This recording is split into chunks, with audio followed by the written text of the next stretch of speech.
மூவரும் தேவரும் முனிவரும் போற்றிடவே ஸ்கந்தாசிரமம் தன்னில் ஸ்கந்த ஜோதியுமாய்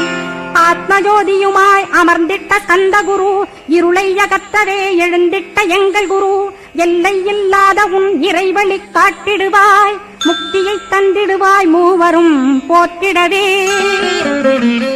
நம்பினேன் உன்னையே நம்பினேன் ஸ்கந்தகுரோ உன்னையன்றி இவ்வுலகில் ஒன்றுமில்லை என்றுணர்ந்தேன் நன்கறிந்து கொண்டேன் நானும் உனதருளால் விட்டிட மாட்டேன் கந்தா வீடதருள் வீரே நடுநற்றித்தானத்து நான் உனை தியானிப்பேன் பிரம்ம மந்திரத்தை போதித்து வந்திடுவாய் சுழுமுனை மார்க்கமாய் ஜோதியைக் காட்டிடுவாய் சிவயோகியாக எனச் செய்திடும் குருநாதா ஆசையறுத்து அறநடியைக் காட்டிவிடும் மெய்யடியராக்கி மெய்வீட்டில் இருத்திவிடும் கொங்கு நாட்டிலே கோயில் கொண்ட ஸ்கந்தகுரோ கொல்லிமலை மேலே குமரகுருவானவனே